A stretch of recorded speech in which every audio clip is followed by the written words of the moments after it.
Hello, micellar বিতিশা। আজকের মর্নিংটা কিন্তু শুরু হলো একটু অন্যরকমভাবেই। সকালবেলা উঠে সবার প্রথম কাজ হচ্ছে ভালো করে ফ্রেশ হওয়া। তারপরে দিনটা শুরু করলাম আমি এক গ্লাস উষ্ণ গরম জলের সাথে, তার সাথে হাফ পাতিলেবুর রস। তারপরের কাজে অফিসের জন্য লাঞ্চ প্যাক করা, ব্রেকফাস্ট করা, এই সব কিছু করেই বেরোতে হবে অফিস। এই সব কিছুর মধ্যেই তোমাদের সাথে একটা কথা শেয়ার করি। ওয়েট লস জার্নিটা যে আমি স্টার্ট করেছি, তাতে প্রথম ভিডিওগুলোতে তোমরা দেখেছিলে আমি জিম জয়েন করেছিলাম। কিন্তু বিশ্বাস করো, অফিসের এত কাজের প্রেশার আর আফটার অফিস আমার জিমে যাওয়ার মতো এনার্জি একটুও থাকে না। এক তো থাকে না এনার্জি, দ্বিতীয়ত আমার টাইমও থাকে না। বাড়ি আসতে আসতেই এত দেরি হয়ে যায় যে আলাদা করে আর কখন জিমে যাই বলো তো।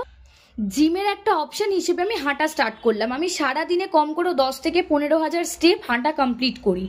মানে আমি যতটা রাস্তা পাবলিক ট্রান্সপোর্টে যাই, তার থেকে বেশিরভাগ রাস্তাটাই আমি হেঁটে কভার করার চেষ্টা করি। তবে নেক্সট দিন থেকে আমি ঠিক করেছি সকালবেলাতে উঠে বাড়িতে এক্সারসাইজটা স্টার্ট করব। যতটা হয় এক্সারসাইজ করে তারপরেই আমি অফিসের জন্য রেডি হব। তো এই সব কিছুর মধ্যে অফিস থেকে বাড়িও ফিরলাম, আর আজকে আবার ও বাড়ি গিয়েছিলাম একটু খাবার আনতে। মা নাকি অনেক কিছু রান্না করেছিল, আমাকে না দিয়ে মা সেগুলো খেতে পারছিল না। সেই জন্যই তো শাপলা বেগুন ভাতে মাছের ঝাল দিয়ে জমিয়ে ডিনার করে এবার ঘুমোতে গেলাম। টাটা।